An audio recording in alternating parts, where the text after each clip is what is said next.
Dans les confins du continent africain, là où le jour se fond avec la nuit, s'étendait un royaume mystérieux appelé Zanakara, le royaume des ombres. Ce royaume était dirigé par une reine redoutée et respectée, Makeda, la reine des ombres. Sa peau sombre comme l'ébène, ses yeux argentés brillants, et ses cheveux noirs comme le jais symbolisaient son lien avec les ténèbres, un héritage transmis par les esprits anciens qui protégeaient Zanakara. Makeda n'était pas seulement une souveraine puissante, mais aussi une gardienne des secrets des ombres, des mystères oubliés du monde. Elle régnait avec une sagesse inébranlable, entourée de ses conseillers, eux-mêmes des êtres mystérieux ayant traversé des siècles, et de créatures faites d'ombres qui obéissaient à chacun de ses ordres. Le royaume de Zanakara remontait à des temps immémoriaux, bien avant l'émergence des autres royaumes du monde.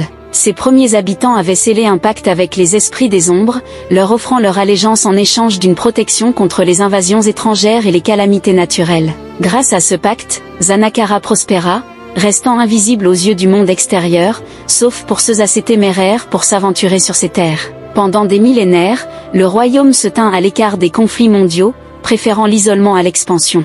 Cependant, les temps changent. Un autre royaume, très différent de Zanakara, fit son apparition, avec une puissance inégalée. Ce royaume, appelé Solara, était gouverné par le roi Tariq, un monarque à la peau dorée, avec des cheveux lumineux comme le soleil et une aura rayonnante qui inspirait espoir et lumière. Tariq, contrairement à Makeda, croyait fermement que la lumière devait dominer le monde, et que toutes les forces obscures devaient être anéanties. À ses yeux, Zanakara représentait un obstacle à son rêve d'unifier le continent sous la bannière de la lumière. Cependant, il ignorait une vérité fondamentale, la lumière et l'obscurité étaient étroitement liées, et l'une ne pouvait exister sans l'autre. Les tensions entre les deux royaumes s'intensifièrent lorsque Tariq, à la tête de son armée de chevaliers étincelants, franchit les frontières de Zanakara. Il était convaincu que la lumière suffirait à dissiper les ombres et à soumettre Makeda à sa volonté. Cependant, dès que ses troupes pénétrèrent sur les terres de Zanakara, une étrange obscurité les enveloppa. Le soleil sembla s'éteindre, et des ombres mouvantes surgirent du sol, rendant chaque pas difficile et dangereux. Dans cette obscurité, Kofi, le messager de Tariq, fut envoyé pour proposer un traité de paix à Makeda. Mais en réalité, il s'agissait d'un stratagème de Tariq pour affaiblir les défenses de Zanakara avant d'attaquer.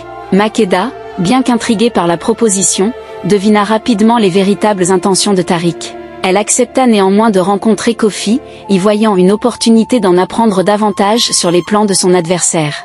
Kofi, un jeune homme noble et courageux, fut immédiatement frappé par la beauté et l'aura mystérieuse de Makeda. Mais plus il passait de temps à Zanakara, plus il se rendait compte que les récits effrayants sur ce royaume étaient exagérés, voire complètement faux. Les ombres, loin d'être maléfiques, étaient en réalité protectrices, et les habitants de Zanakara, bien que liés aux ténèbres, étaient des gens bienveillants et sages. Tiraillé entre sa loyauté envers Tariq et la vérité qu'il découvrait à Zanakara, Kofi se retrouva plongé dans un dilemme moral intense.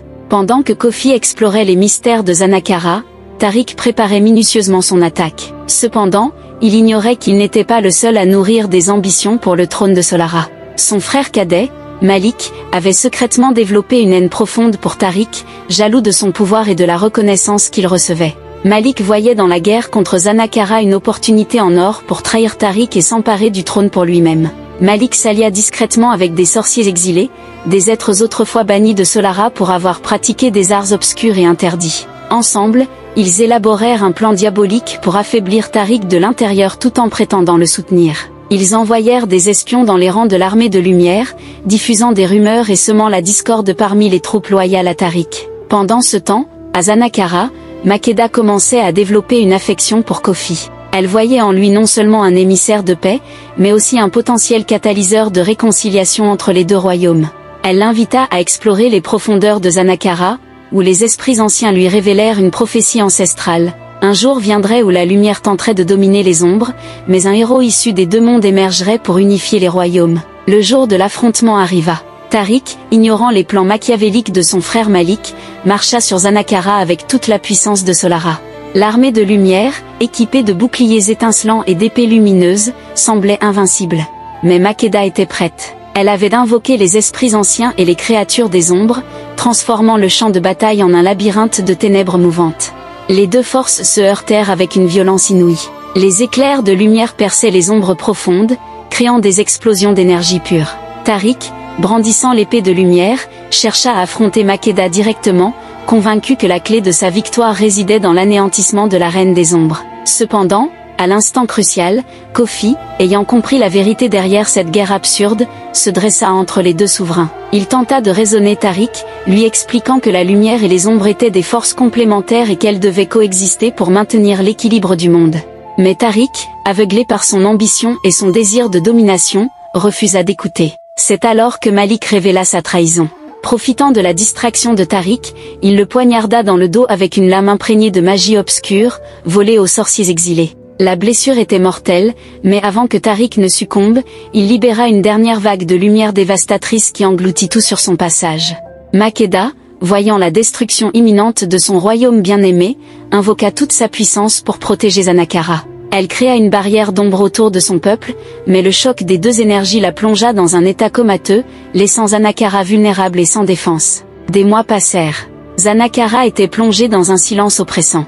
Les ombres semblaient plus épaisses, plus sombres, et les créatures des ténèbres erraient sans but, désorientées par l'absence de leur reine. Cependant, les esprits anciens savaient que le moment de l'accomplissement de la prophétie approchait à grands pas. Un jour, alors que tout espoir semblait perdu, Kofi, guidé par une vision mystique, revint à Zanakara.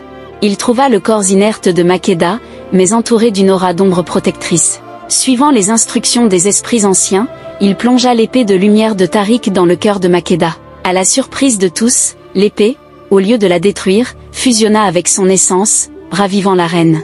Makeda se réveilla, mais elle n'était plus la même. Elle était désormais une entité de lumière et d'ombre, l'incarnation vivante de l'équilibre entre les deux forces. Elle comprit que pour maintenir la paix, elle devait unifier les deux royaumes. Avec Kofi à ses côtés, elle entreprit un voyage vers Solara, où le peuple, apprenant la trahison de Malik, l'avait destitué et cherchait un nouveau leader. Sous le règne de Makeda, désormais connue sous le nom de la reine de l'équilibre, un nouveau royaume naquit de l'union de Zanakara et de Solara, appelé Nyara. Les frontières entre les deux anciens royaumes devinrent floues, et leurs peuples apprirent à coexister en harmonie, la lumière et l'ombre fusionnant pour créer un avenir radieux pour tous. Merci d'avoir suivi l'histoire jusqu'à la fin. N'oubliez pas de vous abonner à notre chaîne, de commenter, d'aimer et de partager avec vos proches.